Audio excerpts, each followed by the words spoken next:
let me see your true colors get nasty. You do what you do on the floor, ukakazi. I wanna see you move, baby. You know how to party or dance. Geno make her drop that. She play with her balls like her first name Drogba, and she call me daddy, so I guess I'm the first guy. I see on my neck, on my chest, because yeah, checking Nico Bash, na my goons, Maji na my shash. Wako Jew, acting busy to keep dance to the tunes, busy to keep dance to the tunes. Jew, pesa ina kam, ikitoka, klabu nina kam, nikitoka, pesa ina kam, ikitoka, klabu nina kam, nikitoka, pesa ina kam, ikitoka, klabu nina kam, nikitoka. Yes. And there we have him, the one and only Genes1s. What's up? How are you? Good to have you back here. You were last year, I think early last year. It's more than a year. It's been a while. It's been a while. Good to have you. Aye. Oh. Yeah, unique body jamia. Bado? Good to have you back. Thank you. Always love having you on the show because I mean you're a good artist, you're a dope artist. Your music is amazing. Thank you. All right, speak to your people. For those who are seeing you for the very first time, talk to them. What's up? For the guys who are seeing for the first time, my name is Genes1s, aka Jeno, Mr. Ikitoka, Mr. Fine by Me, Mr. Ukileta, Nita Perform. And yeah, we're here, happy to be here. All right. So Ikitoka, let's talk about Ikitoka. You can just use the other microphone, Sasa. Perform. I can hold it for you. No problem. Awesome. So let's speak about Ikitoka. Tell me how Ikitoka came to be. What was going through your mind? It's, you know, what's crazy is like people expect there to be like some deep, like bigger thing that was happening around me at that time. It was just a normal day. You know, I go to the studio at least maybe thrice a week minimum. So I was just another day in the studio, and it was one of those situations where the M-Pesa was not looking very very nice. So I was about to hop on the mic, and I thought, yo, what's a good idea for like a chorus? What's something that people can relate to? And that's where it came from. Just like that? Just like that, yeah. All right. So it had no deeper meaning, really. It just came out as it is. Just came like that. Okay. You're here specifically because you've dropped a new album. Congratulations on that. I know an album means a lot for an artist, you know. So the album is called Almost There. Almost There. Tell me about the album. So the album is, I have projects. You know, album is a big one, but I have 4 projects, and this is the 4th one. So my first project was called Journey. It was supposed to be like an introduction to what I do. And then after that, there was a project called Moments. I wanted to make a project where each song feels like a picture. You know, you take a picture and then you remember where you were when you took the picture. So each song was supposed to be like that. And then I partnered with my brother Oma to do an album called Neighborhood Heroes. That's the last time we were here, actually. We're doing that. And then now Almost There is kind of like almost where we want to be, or almost at the destination. So that's the content on the project, just happy music, that excitement that you have before you reach. I don't know if when you're flying, just before you land, when you see where you're about to, you get excited again. Or like the day before you travel, that excitement that you have before you leave. It's like that. That's the album. So hence the name Almost There. Like you're literally almost there. Exactly. What's that place you want to get to? What's the place I want to get to? Just a place where I can rep Kenya on a global stage, you know? Just carry my flag and carry proud and inspire people to do whatever they want to do, even if it's not music, just art or sports, or even being a lawyer, doctor, whatever, just giving people good memories, good vibes with my music. That's where I want to be. That's the destination. That's where you want to get to. Yeah. All right. Now, you mentioned for the other album, Moments, that's exactly what you wanted every song to feel like. Like a memory, like a moment that you get to remember. So with Almost There, is there a particular vibe or theme to the songs? That excitement, that excitement is everywhere. If you listen to Ikitoka's on the album, that excitement that's there. I'm talking about not having money, like the money's coming and it's going, but I'm still excited because it's gonna come anyway. There's another song called Believe in Me. It's deeper, it's a deeper cut. It's about like my aspirations and how I'm thankful for the people who are still around and who have been around from the beginning and who you guys who are joining on this journey. So many. There's a song called Nakumis. It's a love song. It's different vibes. I feel like if you wanna know what type of music I make, that album has every genre that I do. So yeah, for sure. Unique? I've seen most of you. You've done a lot of collabs. You featured a lot of artists, maybe local artists in Kenya with collabs. Yeah.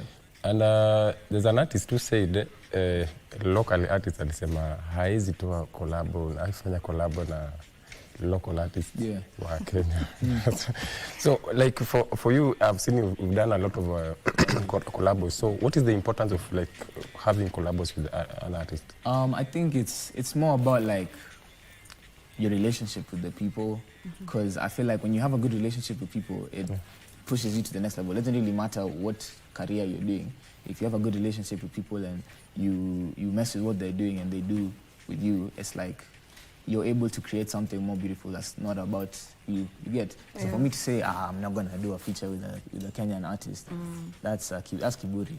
That's what I think personally. Tunawaambia Kenya OG anasemanga sipendi mangoma za Kenya. Yeah, kwenda. Exactly.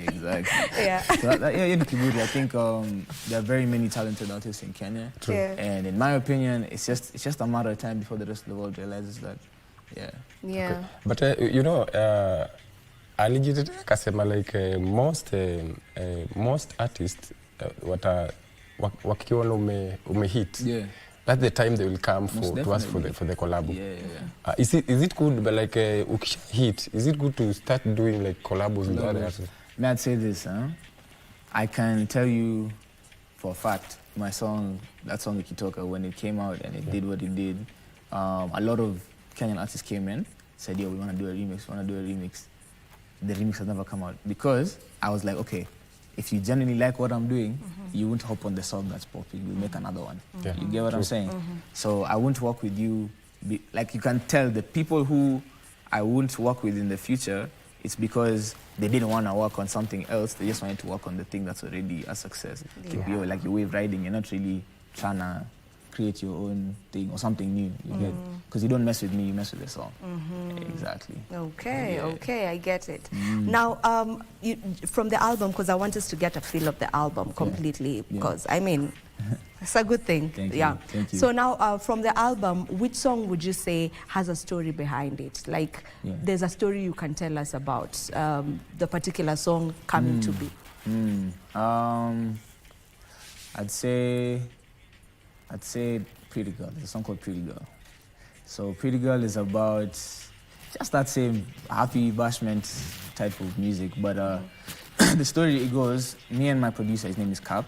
Cap is one of the best producers in this country. You guys should actually have him here. But we've gone with Cap and he's called me, let's go for a session. And the session's it was like 5 p.m. So I pulled up and he was already in the studio. And the studio is like, it's a studio, and then there's a door, then another door, and then like the outside. Okay. So you can't just enter. You have to like, and it's like a pass. You have to put a pass to get in. Exactly. So I didn't have access. I didn't have my card or something like that. So I was waiting on the outside for him to come and open, but he couldn't open for me because neither did he. So we had to wait for someone else to come and do it. But we have a session, and the session is not long. It's like maybe 3 hours.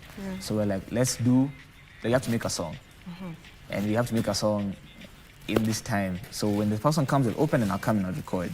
So you start making the beat, let me call you. So I called him on a mobile. I was outside, but I called him. And then since the place is soundproof, I couldn't hear it. So I'm hearing it on the phone. And then he's making the beat while I hear, and then I wrote the song while I was outside, now waiting. No. Yeah, so I'm listening to the beat as I write, but it's on a phone call. Wow. Yeah, but it's on a phone call. And then after that, now I got into the booth, recorded the whole thing from start to finish. That's a really interesting story. Can you imagine, Unique? Like you've gone to see your producer, but haumuoni na hauko hapo ndani. Yeah, and you can't hear him. So you're listening to the beat through the phone. From scratch, yani from beginning to end. And then till he finished the beat. And when he finished the beat, I'd finished writing. Then the person came like an hour later. I recorded the song. Oh, that's interesting. You guys need to go support. Stream almost you there. need to go support 100%. Definitely. So now, you are part of Soul Generation. Tell me about that. The signing, what it entails, and all of that. So it's a blessing. I got a call, and actually I got a text. So your dreams can come through. What's up? So I got a text, and he was like, "Oh, I work for Soul Generation, publishing and distribution, and we'd like to work with you." Yeah. So we sat down. We had a meeting. Shout out my team, my manager Benjamin. We talked with them. And we got to favorable terms, and now I work under them in regards to publishing and distribution. So I'm still independent, but when I'm releasing my music, I release it through Soul Generation. They help me with marketing and media and all that. So that's the deal with them, publishing distribution. Then they collect my royalties for me as well, because I feel like a lot of Kenyans don't have the access to get to collect all the royalties. There's a lot of Congratulations on that. Thank you. What's the importance of an artist having that, you know, the publishing and distribution bit of their music? Because it can be hard for an artist to do everything. So having that, what does that do for an artist? I feel like just the knowledge that there is publishing, because a lot of people don't even know what that is. So there's distribution, which is now putting the music out, and then there's royalty collection. So royalties can come from streams, that's like YouTube, Spotify, Apple Music, Boomplay. A lot of artists get their money from that and from shows. But publishing is different. Publishing is like when your music is played in a matatu, when your music is played here and there, you're supposed to be able to get some money from that. Those are publishing royalties. It's like if I sell milk, I'm supposed to be getting money off the amount of people who are drinking my milk, not just selling the milk. You get what I'm trying to say? So just the importance of that is it empowers an artist, because you have multiple revenue streams, and just having people who can track that for you is very important. I feel like that's what's going to get the Kenyan music scene to the next level, when we're able to empower all the artists who are here. And it's a good thing, because I mean, most Kenyan artists are good artists. We're very well talented. Their music is out here. We're all vibing to their songs. But when it comes to money getting into their pockets, it becomes an issue, because there's no proper structure, there's no proper channels in how they get that money translating into that fame, and that, you know, being lit, and their music being all over the place, translating into money. So that's what you're talking about, the publishing bit, and just getting your royalties together, and being able to have several streams of income. So if our artists manage to hack that, then it would be a beautiful thing. Earlier on, we were talking about sound, you know, and the importance of sound when it comes to concerts or events, or for an artist even when they're performing. Maybe have you ever been to an event and the sound engineers failed you? In fact, I didn't even go for last week. Today's Thursday. Saturday. Whoa, what happened? I'm performing, the DJ is messing up my set, like in the middle of my performance. Mind you, the crowd is lit, we're having a good time. And then the guy, I tell him to play Pretty Girl, and then he plays Fine By Me, or something like that. Like I'm cueing him, I'm telling him this is what I'm trying to do. He's lost, and then the mic keeps going off in the middle of my, you know, like stuff like that. So I feel like sound is very important, especially because I feel like music is something that's based on energy. So if I'm performing and then my energy is bad because of the sound, the crowd is not gonna feel what I'm doing yet. So it's very important for us to lock in on that, to lock in on sound and sound management. The engineer has to be top. And what happens in such situations? Like now, you know, you're already there, and the crowd is looking at you and vibing with you. So when a mistake has been made, probably even they won't even notice that, you know, you were to play this song, but this is the one that has been played. Just how does that pan out on stage? Do you just go with the flow? Do you go to the DJ if it's the DJ, if it's the sound guy, and tell them, look, you're messing? So it depends on the degree of the mess up. I think personally for me, I talk to I'm blessed that the crowd is like, they're patient, so they listen to what I have to say, and I tell them, yo, this is what I'm trying to do. I apologize for whatever's going on, but it's not my fault. And I feel like crowds need to have, I mean, fans need to be a bit more gracious to the artists, because a lot of the time it's not even our fault.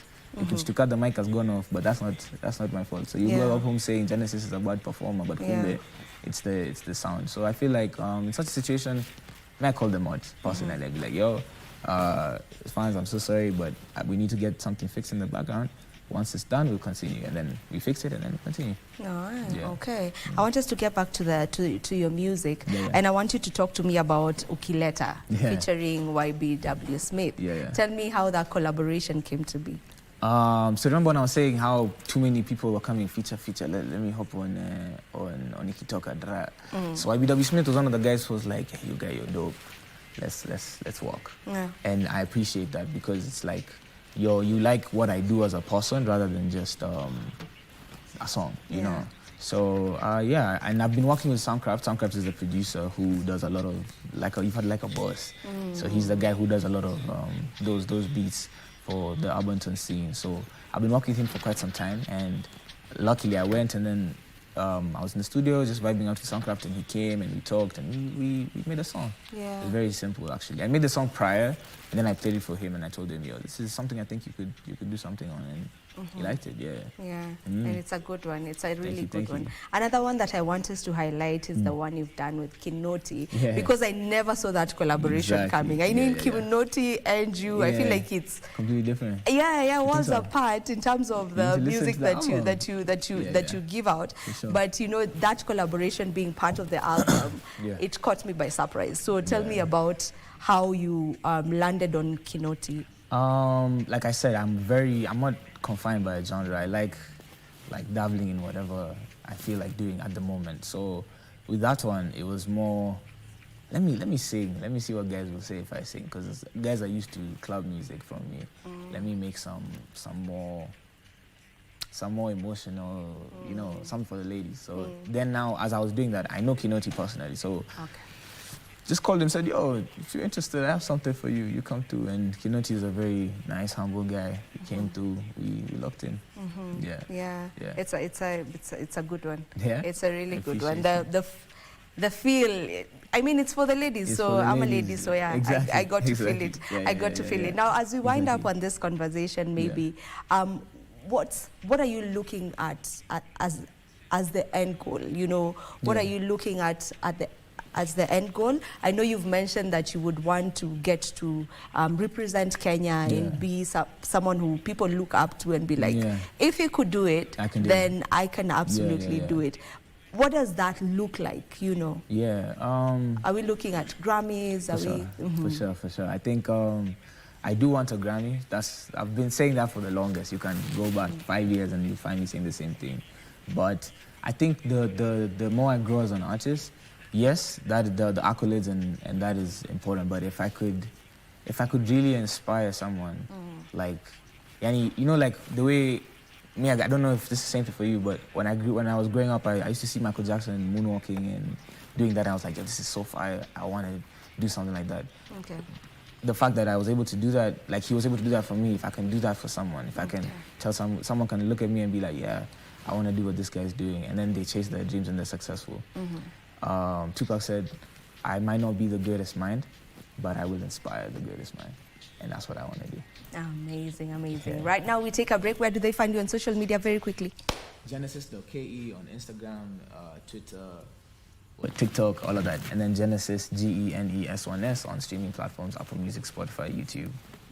All the streaming platforms. Exactly. All right.